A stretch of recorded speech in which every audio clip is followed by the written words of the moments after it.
자, 오늘 우리가 지금 6절 계약의 효력 할 차례잖아요. 그렇죠? 그럼 1절, 5절까지는 뭐뭐 있었습니까? 1절이 의, 2절이 계약 자유원칙, 3절이 약관, 4절이 계약의 종류, 5절이 개체가 이렇게 되죠. 그렇죠? 시험에 나올 거 두 개. 청약과 승낙, 개체가. 청약의 효력, 승낙, 계약의 성립 시기.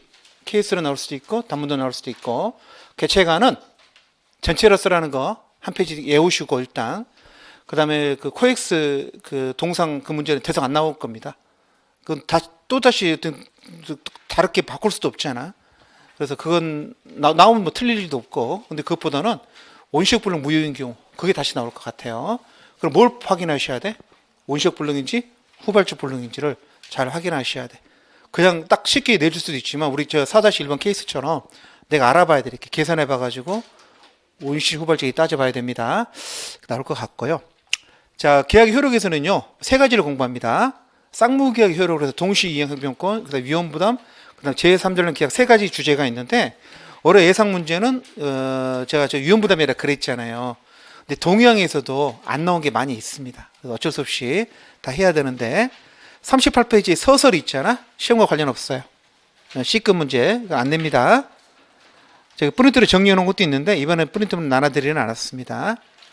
여러분, 쌍무계약은 어떤 거라 그랬죠? 대가적 채무를 부담하는 계약이라 그랬죠? 대가적 채무가 다른 말로 뭐라고? 반대급부죠. 그 두 줄에 나와 있어요. 상대방으로부터 반대급부를 받는다는 걸 전제로 자기도 급부한다. 그게 대가야. 누가 대가가 뭐냐 그러면 뭐라고? take and give야. 받은 만큼 돌려주겠다는 거. 돈을 주니까 집을 넘겨주는 거잖아. 그걸 우리 식으로 하면 의존관계라 그러죠. 의존관계라 그러고, 일본 사람들 그걸 결련성이라 그래. 결련이 밀접한 관련인 일본식 한자입니다. 안 썼으면 좋겠는데 지금도 쓰죠. 자, 밑줄은 그거 하나만 치세요. 채무의 결련성 어디서 나타난다고? 성립에서, 이행에서, 존속에서 세 가지 측면에 나타난다. 자, 성립상 결련성은요, 이거 조문이 없는데 당연히 인정합니다. 마지막 줄 당연한 거다. 그래서 의의는 뭐냐면, 한쪽 일방 채무가 성립하지 않거나 무효 취소되면은 상대방 채무도 성립하지 않는다. 두 줄 쫙 밑줄 치세요. 두 줄만. 예컨대 얘는 항상 동그라미 쳐놓고, 원시적 불능 무효라고 그랬잖아. 상대방 당연히 대금 안 주겠지. 조문도 없잖아, 그런 거. 제가 좀 전에 원시적 불능 효과는 무효고 무효과는 부당대 반환제라 그랬잖아. 뭐가 빠져 있어? 무효니까 상대방도 당연히 대금 안 주겠지. 그 말은 빠져 있잖아. 너무나 당연한 거기 때문에. 그 다음에 이행상 결련성은요, 그것도 밑줄 쳐볼까요? 동시에 이행하는 것이, 둘째죠. 동시에 이행하는 것이 공평. 여러분, 동시가 다른 말로 상한입니다. 상한이 뭐야? 서로 교환으로 그런 말이잖아. 동시 이행이나 상한 이행은 같은 말입니다. 소송법에서는 상한 이행이라는 말을 많이 쓰고요. 민법서는 동시 이행이라는 말을 많이 써요. 근데 민사소송에서는 동시라는 말을 안 쓰고 상한 이행 그렇게 말하죠. 또 이행이라는 말보다 상한 급부란 말도 많이 쓰죠. 요건 조문이 있습니다. 536조. 마지막 절 동시행변권. 자, 전속성 결렬성은요, 소멸상 결렬성인데 독일어를 번역하다 보니까 전속으로 번역. 이게 독일어 번역이 전속이에요. 독일어 원문이. 독일 사람들 이름을 잘못 붙였어. 이건 뭡니까? 일방 채무가 있다가 사라지잖아? 그럼 상대방 채무는 어떻게 되냐 그거죠. 근데 조심할 건, 일방 채무가 사라지는 게 자기에게 책임이 있잖아. 그러면 어떻게 돼? 채무불이행 책임을 지는 거잖아. 첫째, 책임 없는 사유. 키워드는 그겁니다. 채무자에게 책임 없는 사유. 책임 있는 사유면 채무불이행이야. 이건 후발적 불능 말하는 겁니다. 계약 체결이 되도록 됐는데 나중에 일이 벌어진 거죠. 성립할 당시에는 집이 있었는데 집이 어떻게 이때 날아간 거야. 이게 후발적 불능이라 그랬죠. 후발적 사유로. 그럼 후발적 사유로 불능이 된 경우는 여러 가지가 있겠죠. 어떤 경우가 있겠어? 이게 보면 채무자에게 잘못 있는 경우가 있겠죠. 채무자 귀책 사유가 있는 경우. 그러니까 갑이 불질렀다는 거죠. 또는 채무자 귀책 사유가 없는 경우. 참 그 합리적 판단을 못하는 사람들이 있잖아. 내가 집을 팔았는데 너무 싸게 판 것 같아. 근데 의뢰 안 불러줘. 뭐 저 팔고 중도금 잔금 제때 내니까 안 불러준다는 거야. 갑이 어떻게 하는 거야? 집에 불을 질러버려. 열받아가지고. 그럼 어떻게 될까 여러분? 불 질러가지고 불이 뒷사까지 다 타버렸어. 실화채. 감옥에도 가고. 불 지르는 거 뭐야? 손해배상 해줘야지. 체불 손배. 여러분, 불 질러면 끝나는 게 아니야. 집값이 뭘로 바뀌는 거야? 돈으로 바뀌는 거지. 네가 불 질렀으면. 그렇죠? 근데 이번에는 차마 불을 못 질렀는데 속상해하고 있었더니 어떻게 된 거야? 태풍이 와가지고 쑥쑥 하는 거야. 에이, 잘 됐다, 씨. 이게 이거야. 그럼 또 두 가지가 나눠지죠? 왜? 채무자도 잘못이 없고, 채무자가 불 지른 거 아니야. 누구 잘못도 없어요? 채권자 잘못도 없어. 괜히 막 길어지네요. 쓰다 보니까. 어떤 거지? 태풍. 이해됐죠? 갑이 아이 잘 됐다. 집 싸게 팔아 열받았는데 잘 됐다. 좋아할 거 없죠? 왜 그래요? 이때 이걸 해결하는 걸 위험부담 문제라 그러거든. 이게 지금 문제 애매한 거 이걸 해결이 안 되잖아. 왜냐면은 채무자 잘못이 없으니까 채무자한테 갑한테 책임지라 그러면 갑은 열받을 거 아니야. 내가 불 지는 것도 아닌데 내가 태풍 몰고 온 것도 아닌데 이렇게 될 거 아니야. 그래서 이걸 해결해. 이걸 조문을 만들어놓은 그걸 위험부담 문제라 그래. 위험부담이 문제된다는 거예요. 위험은 불이익을 말하는 겁니다. 근데 둘 다 잘못이 없으면 누가 책임지는 게 맞죠? 그럼 채무자 책임지는 게 맞지. 근데 채무자가 위험을 부담하라. 이렇게 말하거든. 이게 537조야.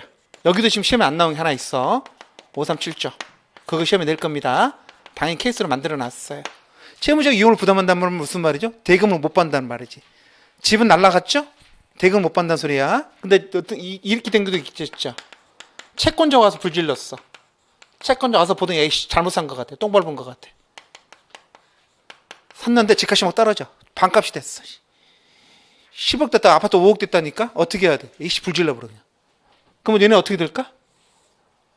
대금 줘야지. 네 잘못 채권자 위험을 부담하는 거죠. 이 538조. 저는 요게 올해 시험에 나올 것 같습니다. 예상 문제. 이제 안 나왔거든. 안 나온 게 하나 있어. 꼭 나올게. 여기 나올 것 같아. 자, 이제 중요한 거 물어볼게요. 후발적 불능은요, 계약이 유효야, 무효야? 그게 진짜 중요해. 계약이 무효로 되는 거 아닙니다. 계약은요, 성립했고, 엔드 유효야. 왜 그러지, 여러분? 이때를 기준으로 보잖아. 이때 계약이 성립했잖아. 이때 이게 가능했잖아. 불능 가능은 이때 기준이기 때문에 얘는 불능이 아니죠. 그래서 얘는 유효라니까. 계약이 유효기 때문에 책임지는 거야. 그래서 네가 잘못했으면 네가 책임지고, 네가 잘못했으면 어떻게 하라고? 그걸 해결할 위험부담 문제를 만들어놨는데 둘 다 잘못했으면 네가 책임지고 채권자 잘못했으면 채권자 책임지고 이렇게. 주소를 잘 보셔야겠죠. 이건 우리 시험 범위가 아니야. 채권 총론이거든. 그리고 여기서 시험에 나올 것은 요거 아니면 요거지. 근데 여기서 시험에 나와서 이쪽에서 나올 게 하나 있습니다. 이해되셨죠? 후발적 불능. 이걸 무슨 관련성이라 그래요? 소멸상 관련성 그래. 그러니까 일방 채무가 소멸했잖아. 근데 상대방 채무는 어떻게 되냐는 거야. 그래서 일방 채무가 채무자에게 책임 없는 사유로 소멸했을 때 상대방이 어떤 영향을 미치느냐 그 문제입니다. 그걸 우리가 위험부담 문제라고 그래서 537, 538 써놓으세요. 가로 열고 537, 538 위험부담 문제 낼 것 같아요. 자, 동시행변권 보겠습니다. 여러분 동시행변권도 조문이 두 개입니다. 자, 1번은요 원칙적 동의항, 2번은 불안항변권. 2번이 A뿔입니다. 불안항변권 시험 안 나왔습니다.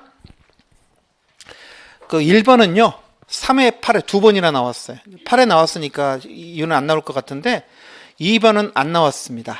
작년에 찍은 안 나왔거든요. 올해 똑 찍습니다. 2번 불안항변권. 자, 1번 읽어볼게요. 쌍무기하고 당사자 일방은 자 언제까지 이행을 거절할 수 있다고 꺽쇠 열고 상대방이 채무이행을 뭐 할 때까지? 제공할 때까지 자기 채무이행을 뭐 할 수 있다? 거절할 수 있다. 그 앞에 일방을 매수인을 생각하면 좋아. 매도인이 등기소를 줄 때까지 뭐 할 수 있다고? 잔금 안 줘도 된다 그 소리입니다. 잔금하고 등기소를 동시에 걸어놨잖아. 근데 매도인이 안 주는 거요 등기소를. 그럼 잔금 안 주지. 단서. 상대방 채무가 변제기 있지 않는단 말 무슨 말이야? 내가 누구라는 소리? 일방이? 선이행이라는 소리야. 단서는 한마디로 말하면 선이행 의무자는 자기 채무를 거절할 수 없다 그 소리야. 단서. 중도금은 매수인의 선이행이잖아. 중도금은 가 매도인의 다른 채무 이행을 동시에 걸어놓지 않았잖아요. 그거야. 그런데 이항 선이행 의무의 경우에도 어떤 경우는 빨간펜 상대방이 이행이 곤란할 현 녀석이 있을 때 그 뭐가 생각돼 있지? 카페가 일방이 먼저 선이행하면 그 말이 생각돼 있는 거지. 내가 선이행하면은 상대방은 안 할 것 같아. 그럼 못 주지. 그렇죠? 그때는 전항 법무가 같단 말은 상대방이 채무를 제공할 때까지 자기 채무를 뭐 할 수 있다? 거절할 수 있다. 원칙적으로 그렇게 외우세요. 그리고 이 두 가지는 같이 나올 수가 없어요. 문제에서. 1번 원칙적 동의형을 2번이나 물어봤거든. 2번 안 물어봤어요. 항상 나눠서 공부하셔야 됩니다. 됐죠? 자, 밑에 성립 요건. 자, 첫 번째 대가적 의무인도 중에 쌍무계약의 끝으로죠. 대가적 채무가 존재한다. 말은 쌍무계약이고, 그 쌍무계약은요 동일한 하나의 쌍무계약 생겨야 돼. 제 책에는 동일한 그랬죠. 다른 책에는 하나의 이렇게 돼. 하나. 그래서 원칙적으로 동일한 쌍무계약에 의해서 쌍방이 서로 대가적 채무를 부담해야 됩니다. 따라서 끊고 그다음 쓸 필요는 없어. 쌍방이 채무를 부담하는데 대가성이 없대요. 그럼 쌍무계약이 아니라는 소리 있잖아요. 그다음 말이 재밌죠? 서로 채무가 있는데 다른 원인에 의한 거야. 그러면 동양 인정 안 돼. 두 개는 별개 문제니까. 요즘 판례 세 번째 그게 문제 되더라고. 서로 채권 채무가 있는데 곰곰이 따져보니 그게 동일한 원인이 아닐 때가 있는 거야. 그럼 인정 안 합니다. 나중에 한번 보여드릴게요. 좀 어려운 판례가 있어서. 자, 넘기세요. 여러분, 부수적 채무는요 동양이 될까 안 될까? 안 돼. 부수적 채무 기본적으로 안 돼. 우리 앞에서 기억나시죠? 해제도 안 된다. 해제는 안 배웠군요. 뒤에 배우는군요. 부수적 채무는요 동의양도 안 되고 해제도 안 됩니다. 그래서 두 주고 기억하세요. 주된 급부사에서 인정되는 거지, 부수적 채무를 동의형을 하려면요 그 이행을 반대급부 조건 특약이 있어야 돼. 특약이 없으면 인정되지 않습니다. 이해되죠? 지금은 요즘 명동에 안 나가봐가지고 안 나가냐 20년 된 것 같은데, 근데 2000년 초반에 명동에 가시면 여러분 그때 일본 관광객들이 많았잖아. 근데 지나가는데 자꾸 사진을 찍는 거야. 그 LG 그 핸드폰 갖고 사진을 찍고 앉아있는 거야. 일본 사람들이. 지나가도 불편하잖아. 왜 찍어야 돼? 그 보니까 광고 모델 있잖아. 광고 핸드폰, 광고들 B 레인이라 그러더만. 레인이 뭐지? B구나 그랬는데 B 사진 거기서 찍는 거야. 이렇게 사가지고 이렇게 하고 찍는 거 있잖아. 찍는 거라고. 그때 딱 그 생각이 들더라. 아이씨, 나한테 B 브로마이드가 있었으면은 한 장씩 나눠주면서 어떻게 좀 좋은 일을 도모해 볼 수도 있었는데, 그 생각이 좀 들더라고. 핸드폰을 사러 갔는데 얘가 그러는 거야. 핸드폰 사러, 근데요 저 브로마이드 주면 안 되냐는 거야. 드릴게요. 그러면요 다음에 올 때 제가 지금 50만 안 드렸잖아요. 그러면 50만 원 다음에 잔금 드릴 때 브로마이드랑 뭐 하겠다고 그때 받아갈게 한 거야. 이해되죠? 근데 다음에 왔는데 브로마이드를 안 주는 겨. 그게 돈 못 주겠다 버틸 수 있어? 없어. 부수적인 거잖아. 부수적인 거. 그래서 부수적인 건 동의형으로 걸 수 없어요. 걸려면 어떻게 하셔야 돼? 특약을 달아야 돼. 뭐라고? 그때 브로마이드 안 주면요 돈 얄짤 없어요. 핸드폰 안 주셔도 되는데 브로마이드는 주셔야 돼. 이렇게 달면 되잖아. 이해되셨죠? 특약을 달면은 동의형이 되는데 원칙은 안 된다는 거. 왜? 부수적인 거니까 인정 안 하겠다는 거죠. 그 다음에 3번은요 이건 절대 답안 있으면 안 된다 그랬죠. 너무 길어. 결론적으로 말씀드리면 당사자가 바뀌더라도 내용이 바뀌더라도 채무의 동일성이 인정이 되면 동의형도 그대로 뭐한다? 존속한다. 그 소리야. 근데 그 긴 말을 이렇게 길게 써놨어. 자, 밑줄 쳐볼게요. 밑줄 치지 마세요. 동의시향변권이 인정되는 것은 쌍무계약을 체결한 당사자 사이에 인정되는 건 아니다. 따라서 채권양도, 채무인수, 상속, 포괄 용도로. 자, 밑줄 그 다음에 치시면 돼. 당사자가 바뀌더라도 채권 채무가 뭐하면 동일성을 유지하는 항변권은 뭐한다? 존속한다. 요 말만 딱 쓰시면 돼. 나머지 다음부터 곁다리야. 선생님, 채권양도, 채무인수나 상속이나 포괄 중은 동일성이 있을 듯 없을. 얘는 동일성이 있는 거 얘 네 가지야. 채권이 양도된다 그래 동일성이 바뀌는 거 아니야. 채무가 넘겨간다고 채무 동일성이 바뀌는 거 아니야. 상속되면 그대로 넘어오잖아. 포괄 중은 상속과 똑같은 거니까. 그래서 얘들은 동일성이 유지되니까 항변권도 그대로 전속합니다. 그런데 넷째 줄에 경계 동그라미 쳐볼래요. 경계는 뭐냐면 구채무를 소멸시키고 신채무를 성시키는 계약이야. 채무자 입장에서는 구채무 소멸이고 채권자 입장에서는 구채권 소멸이거든. 근데 이제 보통 채무자 입장에서 이렇게 설명을 하는데 이렇게 말하는 거거든. 이걸 계약을 경계라 그래요. 근데 우리 시험표는 아닙니다. 왜? 이것은 구채무 소멸에 중점을 둬가지고 채권 소멸 파트에서 공부해서 채권 총론 이야기거든. 시험표는 아닌데 하나만 알아두시면 돼요. 학자들은 뭐라 그러냐면 이때 소멸되는 구채무와 성립되는 이 신채무 사이에 동일성이 없다고 봐. 경계는.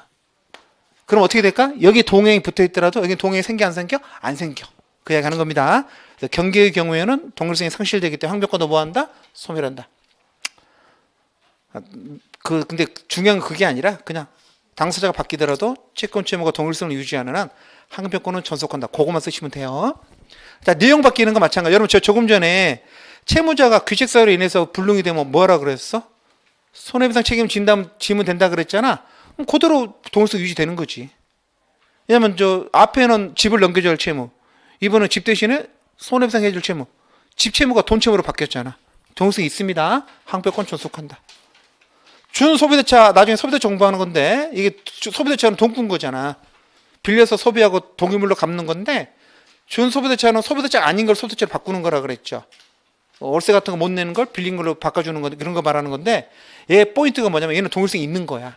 준소비대차는 준소비대차 동일성이 있으니까 항변권 유지되는데 경기는 동일성이 있다고 없다 그랬어? 없다 그랬죠? 항변권 소멸해. 그러니까 준소비대차 공부할 때 나올 거 봅니다. 준소비대차는 시험에 나왔어. 기출됐어.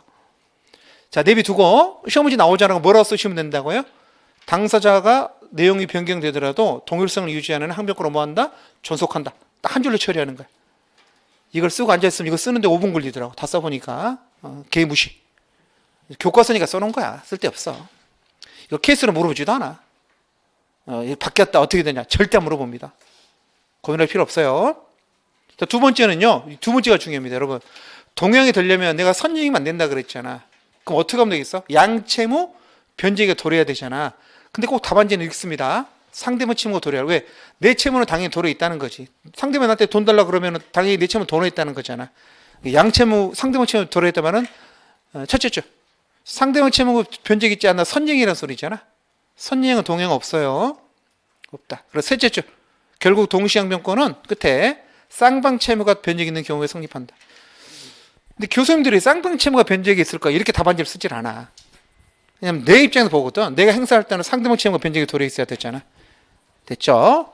자, 그 다음에 예. 자, 눈물 납니다. 빨간 펜, 형광펜 빨간 펜 드세요. 자, 첫 번째 예가 있어요. 선이익 의무자가 인정되는 게 있잖아. 자, 판례가 인정하는 거. 첫 번째, 선이익 의무 불이행 중 상대방 채무 변제액이 도래한 경우. 자, 빨간 펜. 선이익 의무자가 이행하지 않고 있는 동안에 상대방 채무 변제액이 도래하면 이제부터는 동시항변권 행사할 수 있다. 꼭 좀 기억해 두세요. 조문이 있는 거 아닙니다. 조문과 판례가 있으면요. 판례가 있는 게 시험에 나오거든요. 그래서 이게 시험에 나옵니다.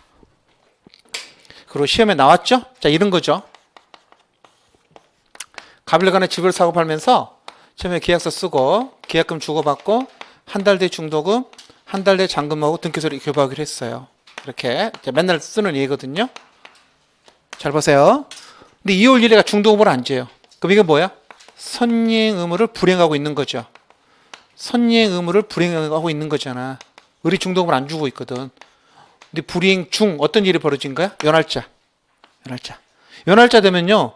나는 뭐 줘야 되는 거지, 그럼? 잔금 줘야 되잖아. 근데 상대방도 뭐 줘야 돼? 등기소를 줘야 되잖아. 상대방 채무 이행기가 도래 있다는 거야. 그리고 조금 전에 두 번째 요건이 상대방 채무가 변제액이 있을 것이잖아. 그러니까 이게 이렇게 된다는 거지. 상대방 채무가 변제액이 있잖아. 그럼 지금부터는 뭐 할 수 있다고? 동시에 주장을 쓰다는 거지. 변제액이 이런 경우, 변제액이 차이 똑같이 쓸까? 변제액이 도래한 경우. 이 한자 표현 참 마음에 안 들죠. 변제액이 된 게 이런 경우 우리말 좋은 말이 있는데 그러니까 이게 중요한 게 아니라는 거야. 이때가 되면 뭐 한다고? 동의항 주장을 쓰다는 거지. 그래서 얘가 지금 3월 1일 현재거든. 계산하는 거 시험에 나온다 그랬죠. 그럼 이때 을은 어떤 동의항을 행사할 수 있어? 자, 을이 줘야 될 건 뭐죠? 안 줬던 중도금, 안 줬던 잔금, 여기에 대한 지연이자 2월 2일부터 3월 1일까지. 그렇죠? 여기는 지연이자 붙어 안 붙어? 안 붙어. 왜 안 붙어? 동시행 관계에서는 지연이자가 안 생겨. 그래서 을이 줘야 할 것은 중도금, 중도금의 지연이자, 잔금 요 세 가지하고 갑이 줘야 될 것은 등기소를. 여기 동시행에 생긴다는. 이게 조문이 없어. 요 내용이. 판례가 그렇게 말하고 있는가. 왜 그러냐 그랬더니 판사가 막 이래 얘기를 하는데 결론이 이거야. 원래 얘가 줘야 될 매매대금 전체하고 이 등기소를 주는 동시행이잖아. 그럼 처음에 이걸 선녀, 중도금을 선녀로 뽑아놨는데 결국 연할자가 되면은 얘는 뭐라고 주장했냐면은 중도금은 선녀이니까 이거 먼저 달라 그랬거든. 이거 먼저 달라고. 그럼 이거 먼저 주면 또 얘가 등기소를 또 안 줄 거 아닙니까? 판례가 그러지 말고 이 날짜가 되면 어떻게 된다고? 전체하고 이게 동시행이다 이렇게. 그게 공평하지 않을까요? 그렇게 본 거죠. 그래서 요 좀 밑줄 친 거 꼭 기억하세요. 선이행 의무자가 이행하지 않고 동안에 중도금이 선이행이잖아. 중도금을 줘야 될 매수인이 중도금을 안 주고 있다가 매도인의 등기소득 교부무 변제기 3월 1일 되면은 그때 이제 매도인이 나한테 잔금 달라 그러면 선이행 의무자도 뭐 할 수 있다고? 동의항을 행사할 수 있다. 중도금 잔금 장치에 대해서. 그 이유는 쓰는 게 아닙니다. 그 뒤에 나오는 이유 있죠. 동시항변권의 요건으로서 변제기의 도래는 항변권 행사할 때를 표준으로 하는 것이지 처음부터 쌍방 채무 변제기 같아야 되는 건 아니다. 쓸 필요 없어요. 그거 쓰는 거 아니야. 교수님 알고 있는데 뭘 설명을 해. 그냥 정답만 갖춰주면 되지. 교수님, 저 선행 의무 불이행 중에 상대방 편지기 도래하면요, 지금부터는 동시에 행사할 수 있거든요. 왜냐하면 그럼 교수님 스탑 그러지. 그 나도 알아 이렇게 말할 거 아니야. 그래서 쓰지 말고. 자, 오른쪽에 불황벽은 조문이 있습니다.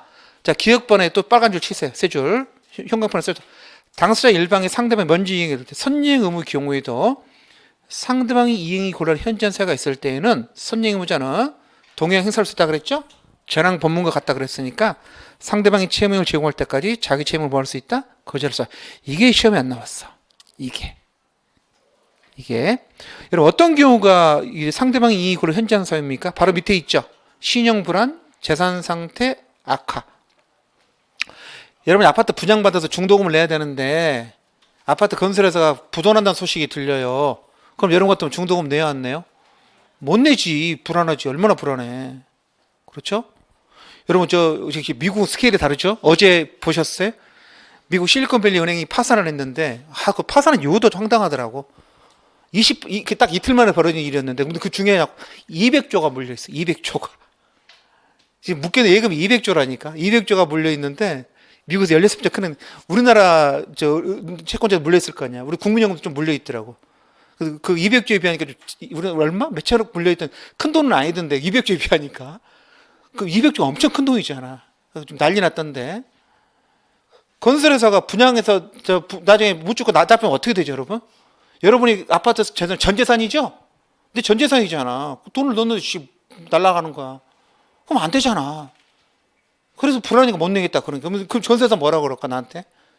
안 불안하니까 내라고 나올 거 아니야. 그래서 저기 이제 파주 교화지구 있지 않아? 그쪽에서 이 소송을 200건을 했어. 돈 안 낸 사람들이 많아가지고 판사가 왜 안 내냐 그랬더니 판사님 불안해서 못 내겠습니다. 이렇게 한 거야. 근데 판사가 뭐라 그런지 아세요, 여러분? 안 불안한데? 그랬어. 다 졌어. 2심에 다 져가지고 어떻게 됐습니까? 안 불안하다고 어떻게 되는 거죠? 내야 되고 그동안에 연체제까지 다 내야 됐어. 결국 늦게는 연체제 내야 되잖아. 이해되셨죠? 여러분, 내가 객관적으로 불안해야지 나만 불안하면 안 됩니다. 두 가지 알아두세요. 신용 불안, 재산사. 그게 판례 2번입니다. 아파트 수분양자. 맨날 나오는 거. 케이스로 나오면 여기에 나올 겁니다. 요거. 내가 조금 전에 그 판례 문제 읽을 때 전항 법문과 같다 그래가지고 상대방의 채무 이행이 제공될 때까지 자기 채무 거절 그렇게 해석을 했잖아요. 근데 판례는 그렇게 말 안 해. 판례 봐볼까요? 1번 판례 보시면 세 줄째로 뭐라고 돼 있어요? 반대급부 이행이 확실해질 때까지. 좀 이렇게 좀 응용해서 쓰는 거죠. 불안이 가실 때까지 그 말이야. 불안이 가시면은 가실 때까지 가시면 더 이상 행사할 필요 없다는 거지. 그렇죠? 자, 2번 읽어볼게요. 아파트 수분양자의 중도금 지급의무는 아파트를 분양한 건설회사가 수분양자를 아파트에 입주시켜주게 중도금 주는 게 선행이잖아요. 끊고 건설회사 신용불안 재산세 약화는 민법 536조 2항에서 말하는 건설회사 의무 이행이 곤란한 현재사 있는 데 해당하고 여러분 나중에 매매에 가시면 588조에 대금 지급 거절권이라는 게 있거든. 이 두 개를 판례가 되게 보통 중복 적용을 해요. 대금 지급 거절권은 뭐냐면 내 재산에 대해서 그 매매 목적물에 대해서 누군가 권리를 주장하면 그 위험 한도 내에서는 대금 지급을 거절할 수 있는 권리거든. 똑같아. 비슷한 거야. 동시행변권은 좀 총론에 나와 있는 거고 588조는 강론에 나와 있는 건데 여기서는 588조는 빼고 읽읍시다. 빼고 읽으면 현재상 있는 때에 해당해서 아파트 수분양자는 건설회사가 몇 줄? 의무 이행을 제공할 때까지 한 줄 밑에 자기 채무를 뭐 할 수 있다? 거절할 수 있다. 빼고 읽으면 수분양자에는 이런 거절 권능이 있기 때문에 뭐가 생기지 않는다고?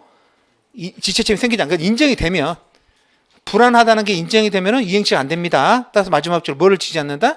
지체책임을 지지 않는다. 거꾸로 불안하지 않다고 되면 어떻게 되는 거야? 지체책임을 진단 소리죠. 연체자 다 물어야 돼. 됐죠? 넘기세요. 이 두 개 꼭 기억하시고 두 개 더 있어요. 두 개 더 하면 보시면 자 일부 이행 볼게요. 세 번째. 상대방이 자기 채무 이행하지 않고서 이행을 청구했단 말은 이게 등기소를 안 주고 돈 달라 그랬다는 거지. 근데 방가로 1번 있죠. 일부 이행 동그라미. 일부 이행 불안정행 무시하시고 일부 이행만 보세요. 그래서 첫 번째 동그라미 1번 상대방이 일부 이행 상태에서 나한테 청구했다는 거야. 그럼 청구받은 채무가 가분적 급부일 때 한해서 아직 이행하지 않은 부분에 상하는 채무 이행만 뭐 할 수 있다? 거절할 수 있다. 이렇게. 이제 설명드릴게요. 책의 예를 먼저 볼게요. 예를 임대차에서 임대는 사용 수익에 필요한 상태 유지할 의무가 있고 임차에는 차임 지급 의무가 있는데 집이 물이 새는데 안 고쳐줘요. 그래서 임대 수선 안 해주면 임차는 뭐 할 수 있어요? 그래도 방 하나는 못 썼어. 그러면 방 한 칸에 해당하는 부분에서만 뭐 할 수 있다고? 차임직으로 뭐 할 수 있다? 거절할 수 있다. 이제 그게 이제 그 예를 기억해 두시고 조금 정리하겠습니다. 여러분 일부 이용할 때 어디 거절할 수 있냐 그거잖아. 다시 해볼게요, 여러분. 이론이 적용되는 거 안 되는 경우가 있어. 자, 안 되는 경우, 되는 경우 먼저 봐드릴게. 이 친구가 책에 이렇게 나오거든. 에어컨을 2대를 매매를 해요. 매매를 하는데 매매 대금이 200만 원이야. 한 대 100만 원, 200만 원이야. 이 사람이 이제 매수인이거든. 중고 에어컨이었습니다. 그래서 이날 얘가 가게 문을 여는 날 있잖아. 개업하는 날 설치해 주기로 했어. 지금은 이 사람이 이 에어컨을 갖고 있지는 않아. 중고업자인데 구할 수 있대. 그래서 했는데 이날 얘가 어떻게 했다고? 한 대만 들고 온 거야. 한 대는 못 구한 거지. 이해되셨죠? 그럼 얘는 돈 얼마 줘야 돼? 그 왜 그러지? 여러분 2대 200만 원이면 얘는 200만 원도 안 줘도 되는 거 아니야? 2대 오면 200만 원 주기로 했잖아. 얘는 이제 뭘 한 거죠? 일부를 이용한 거죠? 얘 채무자가 얼마를 이용했다고? 일부를 이용했잖아. 그럼 얘는 뭐 할 수 있다고? 여기에 상한 일부 나머지 이용 안 했다는 소리잖아. 그 부분에 상하는 부분은 뭐 할 수 있다? 항변을 행사할 수 있다는 거지. 상하는 부분 안에서 항변을 행사할 수 있다. 그 소리입니다. 그러면은 2대 200만 원이면 행사할 수 있다 그랬잖아. 근데 포인트가 뭐냐면 얘가 이행한 게 에어컨 한 대도 돼 가분이죠. 나눌 수 있잖아. 돈은 나눠 못 나눠? 나눌 수 있잖아. 그러니까 이 이론이 적용이 되려면 일부 이행했을 때 상한 이행하지 못한 부분에 상한을 한돈에서 거절할 수 있다는 그 이론이 적용이 되려면 둘 다 뭐 해야 돼? 가분해야 돼. 상대방 채무도 일부 이행 가능해야 되고 가능해 이 말이 나온다니까. 얘는 뭐라고? 가능하지 않잖아. 얘는 가능하잖아. 그러니까 둘 다 할 수 있어. 얘가 에어컨 주는 게 가능하니까 돈도 나눠주는 거지. 다시 해볼게. 실제 판례입니다. 얘가 뭐라 그러냐면 예를 들어서 땅을 샀는데 토지를 샀는데 1000평을 샀다 그럽시다. 1000평에 1000만 원 주고 사기로 했어요. 내가 돈을 500만 원 줄 테니까 땅을 500평만 넘겨달라는 게요. 될까 안 될까? 안 돼. 왜 안 될까? 돈은 나눌 수가 있지만 땅은 나눌 수가 없어. 아니 선생님 땅도 이렇게 이렇게 분할 등기하면 되지 않습니까? 아 처음에 하나는 등기로 팔았잖아. 근데 왜 내한테 분할해서 주냐고. 그래서 이 사람은요 돈 1000만 원 다 받을 때까지 등기 한 평도 하나도 안 해줘도 돼. 그게 판례 두 번째입니다. 매수인이 매도인을 상대로 잘 보세요. 매매 목적물 중 일부에 대해서 뭐 해달라고? 등기 넘겨달라 그래. 등기를 일부 넘겨달라. 여러분 등기를 일부 넘겨달라는 소리는 무슨 소리야? 돈도 얼마 주겠다는 거야? 일부 주겠다는 거잖아. 일부 이행하겠다는 거야. 이론이 적용되는 거야. 그럼 여러분 지금 얘가 매수인이냐는 등기는 뭐야? 돈은 가분이잖아. 근데 등기는 가분이야 불가분이야? 불가분이잖아. 상대방 뭐 할 수 있어? 전부를 거절할 수 있어. 그래서 이때 매도인은 전부에 대해서 동의형을 행사할 수 있다. 네가 돈 다 줄 때까지 등기 못 해줘. 1평도 못 해줘. 거절할 수 있습니다. 부동산 매매 계약에서 발생하는 매도인의 소유권 이전 등기 의무하고 매수인의 잔금 등기는 동시행으로 관계되어 있는데 동시행 명권은 상대방의 채무 있기까지 자기 채무 거절할 수 있는 권리인데 끊어. 매수인이 매도인을 상대로 해서 일부에 동그라미 일부에 대해서만 등기 넘겨달라고 청구하는 경우에도 매도인은 매매대금 전부에 대해서 동의형을 주장할 수 있다. 가분 이론이 적용 안 된다는 거야. 그 일부 오른쪽 위에 그 일부 옆에다 가분이라고 써놓으세요. 가분. 상대방이 일부 이행했을 때 그 일부 이행은 가분이어야 됩니다. 내 채무도 가분이어야 돼. 그렇죠? 그래서 나는 그때 그러면 그 상대방이 이행하지 않은 부분에 상하는 내 채무를 거절할 수 있는 거죠. 그렇죠? 빨간 줄로 쳤어요? 동그라미 1번에. 다시 해볼게요. 동그라미 1번. 상대방이 일부 이행 상태에서 청구한 경우에 청구받은 채무가 가분적 거부인 경우 제일 중요한 말이죠. 청구받은 내 채무가 가분적 거부에 한해서 아직 이행하지 않은 부분에 뭐 상하는 채무를 거절. 아직 이행하지 않은 부분을 거절하는 게 아닙니다. 아직 이행하지 않은 에어컨 한 대 값에 상하는 100만 원을 거절할 수 있다는 소리잖아. 저는 답안지 쓰라고 그러니까 처음부터 뭐라고 쓰냐면은 아직 이행하지 않은 부분을 거절해서 이렇게 쓴다니까. 그럼 말이 안 되는 거지 국어가. 아직 이행하지 않은 부분은 뭐? 상응하는 에어컨 한 대 값에 상응하는 돈 100만 원 거절할 수 있다. 꼭 쓰세요. 됐습니다. 자, 그래서 3개 해결했어요. 3개 지금. 하나, 둘, 3개. 자, 오늘의 하이라이트 요거 보고 집에 가야 됩니다. 네 번째입니다. 그게 오른쪽 뭐냐면은 양극 반가리 2번이야. A 투풀. 요걸 왜 시험 안 내는지 모르겠어. 안 내는 이유는 있어. 분명히 좀 어려운 문제 조금 숨어 있거든. 그래도 판례만 하면 낼 수 있는데, 제가 뭐냐면 여러분, 자 보세요. 상대방이 이번엔 어떻게 했냐면은 상대방이 돈을 다 들고 왔어. 자, 해볼까요?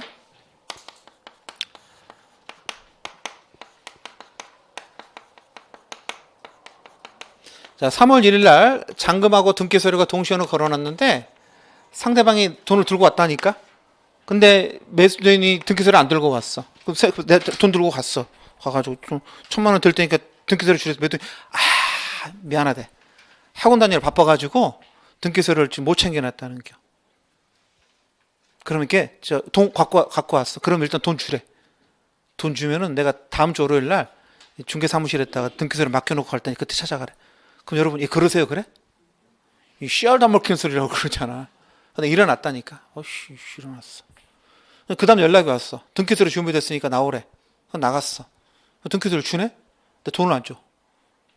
아니, 돈을 안 줘. 어제 돈 줄 때 안 받았지 않냐고. 그러니까 당신은 동양이 소멸됐으니까 그냥 오늘 등기소리 주래. 그럼 내가 돈을 다음 주로 갖다 주겠대. 이것도 개소리야. 둘 다 개소리야. 왜 그러냐면은, 자, 보세요. 첫날 내가 돈을 들고 왔죠. 자, 이게 이행 제공이거든. 돈을 그냥 줬으면 이행이고, 요렇게 하는 걸 이행 제공이라 그래. 이행 제공 됐죠. 그럼 항변권은 소멸하거든. 내가 여러분 돈을 주는데 거기다 내놓고 매도인이 돈을 주지 않으면 등기소를 못 주겠다. 그러면 못 하죠. 돈 이렇게 보여주고 있잖아. 못 하잖아. 근데 걔가 등기소를 안 들고 왔어요. 어떻게 했다고? 다시 걷어들였죠. 그럼 항변권이 되살아나. 쑥 다시 타올라옵니다. 그러니까 내가 지금 돈 상대방이 안 받았잖아. 그 수령 취지에 빠진 사람이거든. 그 사람 항변권이 이행 제공하면 사라졌다가 이행 제공을 거둔다 어떻게 된다고? 다시 되살아난다니까. 한마디로 수령 취지에 빠졌다 그래 항변권이 소멸하는 게 아니야. 이해되셨죠? 그래서 여기 키워드가 뭐냐면 말이 좀 길잖아. 키워드를 잘 보셔야 돼. 자, 첫째 줄 볼게. 일단 내가 돈을 다 줬어요. 채무 내용이 좋지 이행을 했어. 그럼 항변권은 뭐 한다? 소멸해. 거기다 대놓고 나한테 돈 안 주면 등기소를 못 줘. 그 말 못 합니다. 자, 그러나 중요한 그 다음이지. 이게 원칙인데 그 다음이 중요해. 그런데 상대방이 매수인이 돈을 들고 왔음에도 불구하고 매도인이 안 받았던 소리는요. 왜 못 받았을까? 지가 등기소를 안 들고 온 거야. 그래서 얘는 돈을 안 받았다는 측면에서는 수령지체고 등기소를 안 줬다는 측면에서는 이행지체입니다. 그래서 어떤 교수님이 그냥 지체라고 쓰는 사람도 있어. 그냥 수령지체를 쓰세요. 일반 수령지에 빠진 매도인으로서는 자, 그 다음에 그 후 매수인이 돈을 안 들고 와서 나한테 이행을 청구하게 되면은 뭐 한다고? 여전히 항변권 뭐 할 수 있다? 행사할 수 있어. 내가 한번 지체에 빠졌다 그래서 항변권 소멸하는 건 기단이다? 아니다는 거야. 이해되셨죠? 이 말 꼭 쓰셔야 돼. 그 말을 어디 판례 보시면 판례 세 줄을 빨간 줄 치시면 됩니다. 자, 읽어보고 똑같은 내용이야. 근데 다시 읽어볼게요. 쌍무기하고 당사자 일방이 먼저 한번 현실 제공, 돈을 주고 상대방 수령지에 빠졌다 할지라도 자, 빨간 펜. 이행 제공이 계속되지 않는 한 과거에 한 번 이행 제공이 있었다는 사실만 가지고 상대방이 가지는 동행 소멸하지 않는다? 소멸하지 않는다. 쉽게 말하면 이거야. 이행 제공이 있어야 항변권을 소멸해. 이행 제공이 계속되지 않으면 항변권은 되살아난다는 거야. 그게 공평하다는 거야. 이해되셨죠? 더 줄이면 무슨 말이라고?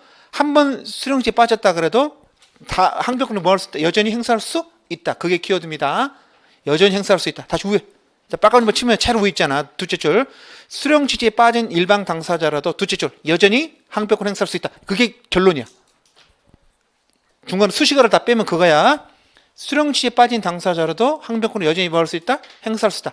한 번 수령 취지에 빠졌다 그래 항변권 소멸하는 건 기단이다? 아니다. 요걸 시험에 안 내고 있어. 지금 내야 됩니다. 요걸 안 내고 있습니다. 그래서 자, 오늘은 여기까지 보는데요. 보기 전에 자, 프린트 조금 복고 갈게요. 자, 19페이지 보시면 동시항변권에 관한 걸 써놨는데 여러분 보시면 요건이 있죠. 요건만 10분이야. 넘겨보실래요? 효과만 10분입니다. 그래서 2번, 3번을 다 쓰라고 시험 문제 낼 수는 없어. 그래서 요건은 시험에 2번이나 나왔으면 지금까지 지금 요건만 2번 나왔어. 효과는 안 나왔어요. 자, 요건 다시 볼게요. 첫 번째 뭐 있었어요? 서로 대가적 채무가 존재할 거. 동일한 쌍무계약이 생겨야 되고 부수적 채무는 안 되고 당사자가 내용이 바뀌어도 여전히 동일성이 있으면 여전히 존속한다는 거 쓰고 상대방 채무가 변제가 있어야 한다 그랬죠? 그래서 원칙적으로는 선행 의무자는 동의형이 없는데 예의적으로 보시면 선행 의무 불이행 중 상대방 채무 변제에 도래한 경우라든가 또는 불안항변권 이때는 동의형 주장할 수 2번이 제일 중요한 요건입니다. 자, 세 번째 자기 채무 이행을 제공하지 않고 청구했을 거. 그래서 첫 번째 일부 이행해서 어떻게 한다 그랬죠? 가분가분 해서 넘기셔서 이행하지 않은 부분에 상응하는 채무 이행을 거절할 수 있다. 그 다음에 채무 이행을 했어. 그럼 뭐 한다고요? 원칙적으로 뭐 한다? 소멸한다. 그런데 상대방이 수령 안 해가지고 수령지에 빠진 당사자로도 여전히 뭐 할 수 있다고 행사할 수 있다. 미주친구를 핵심 위주로 보세요. 이 요건을 꼭 기억하셔야 됩니다. 요건을 효과만 다음 시간에 볼 거고요. 요건에 관한 문제를 보시면 우리 3회 때 8회 때 문제거든요. 이제 좀 볼까요? 3회 때 8회 때 문제. 자, 3회 때 문제 보겠습니다. 3회 때 문제 232페이지. 자, 3회 때 문제 보시면 3회 때 문제 이 논술형 1-1번 문제입니다. 자, 위에 본문부터 갑은 자기소 X 토지에 대해서 우리가 매매계약을 체결했는데 당일날 계약금을 주기로 하고요. 한 달 뒤 중도금을 주고 잔금은 계약일로부터 2달 뒤에 서류 받고 목적물 인도받으면서 동시에 지급하기로 약속했습니다. 당일날 계약금은 받았답니다. 독립된 질문 필요 없죠. 1번 볼게요. 잔금 지급길이 지났습니다. 근데 너는 뭐 했다고요? 잔금도 안 내고 있고 중도금도 안 주고 있었습니다. 값도 그때까지 등기 서류도 안 주고 있습니다. 여러분 결국 무슨 말이야? 중도금 안 주고 있다가 잔금 지급길에 도래 있다는 거야. 선행 의무를 불행하고 있다가 상대방 채무 변제에 도래했다는 거잖아. 어디에 들어가는 거지? 요건에서 두 번째 요건. 상대방 채무 변제에 도래할 거. 두 번째 요건에서 뭐지? 예에서 첫 번째. 그렇죠. 그 이야기 쓰는 거죠. 그랬을 때 갑과 을 사이에서 얼마나 문제 친절하냐면 그냥 갑과 을 사이 법률 관계를 설명하라 그러면 여러분 헷갈렸을 때는 뭘 쓰라고 돼 있어요? 동시이행 관계를 설명해. 가르쳐주고 있습니다. 여러분 이거 요건 쓰라는 거야? 효과 쓰라는 거야? 요건 쓰라는 거지. 법률 관계. 왜 그러냐면 그 중간에 무슨 말이 나오냐면은 갑이 이렇게 말하고 있죠. 을한테 네가 중도금 잔금 달라 그러니까 네가 등기 서류를 줄 때까지는 중도금도 못 주고 잔금도 못 주겠다고 항변하고 있는 거잖아. 동행을 주장하고 있는 거잖아. 그게 타당한지 물어봤단 말이야. 무슨 말이야?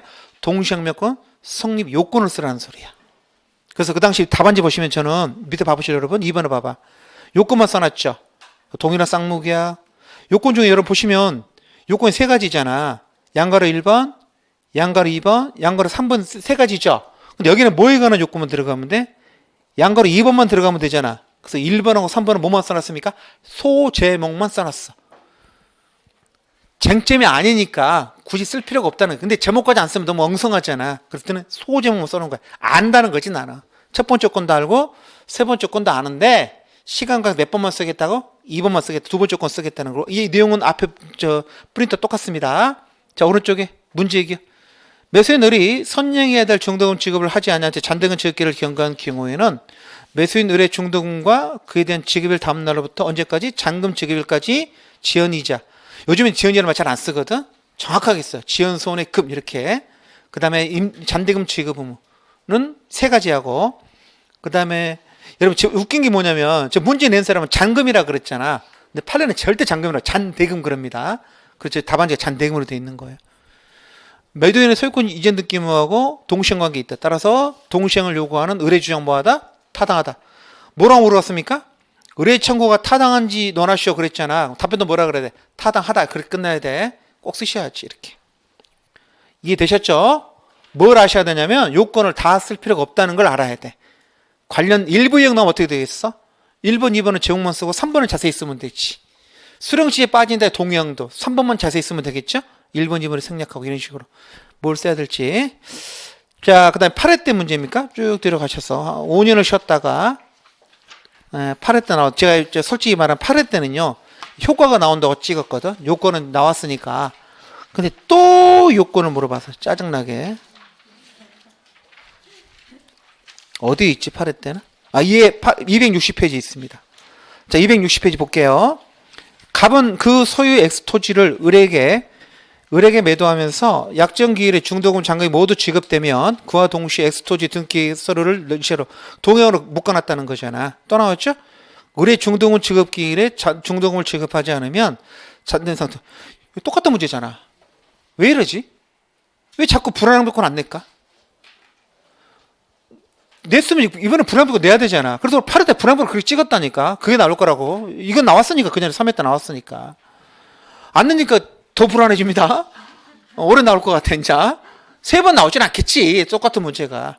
이건 2번 때 똑같잖아. 선행 의무 불이행 중 상대방 채무 변제액의 도래한 경우 똑같은 문제 2번 나왔잖아요. 그래서 기출문제도 무시할 수가 없어요. 이때 갑이 소유권 등기에 관한 서류 제공 없이 을한테 중도금 달라고 그랬을 때 을은 뭐하고 있어? 동양 행사하겠지. 근데 친절하게 뭐라고 했습니까? 동양할 수 있는지를 논하래. 요건을 쓰라는 거잖아. 요건 해당하지 않은지. 그럼 또 봐보세요. 요건 봐보세요. 당연히 얘는 요건이 두 번째 요건이잖아. 1번도 소제목, 2번 그대로 쓰고 3번 소제목. 앞이랑 똑같죠? 같은 문제라니까. 3회때가 똑같이 나온 거야. 짜증나게. 그렇죠? 근데 보니까 문제 해결 보니까 아유 나 좀 너무 길게 써놨네. 친절하게 또 다 써놨죠. 문제된 사안은 선행 의무 불이행 중 상대방 채무 변제액의 도래한 경우다. 생략 가능. 여러분 2번만 쓰면 돼. 판례에 따르면 이건 앞에 내용은 똑같죠? 그렇죠. 3번도 똑같아. 매도인 갑이 등기서류 제공 없이 을에게 중도금지급을 청구했다면 행사할 수 있냐고 물어봤잖아. 뭐라고 써야 돼? 행사할 수 있다. 앞에는 타당하냐고 물어봤으니까 타당하다. 이번에는 행사할 수 있냐고 물어봤으니 행사할 수 있다. 항상 물어본 거에 대해서. 그래서 문제 해결에 그 생략하고.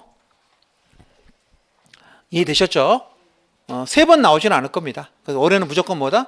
불안항변권, 일부 이행, 그 다음에 수령지에 빠진 데 동양. 다른 주제 3가지 그 중에 하나가 나올 수 있습니다. 케이스로. 3번 같은 거 260페이지 보시면 여러분 저 문제는 길지만 어려운 문제는 아니죠. 그래서 공부하는 사람들은 어렵지 않다고 느끼고 공부 안 하고 영풍문고에서 처음 본 사람들은 아이씨 이렇게 길어 이렇게 하죠. 그래서 계속 기출문제를 봐야 돼. 어떤 게 나왔나 어떤 게 나왔나. 자, 우리는 뭘 할 수 있습니까, 여러분? 다음 시간 하겠지만 효과는 나온 적이 없다.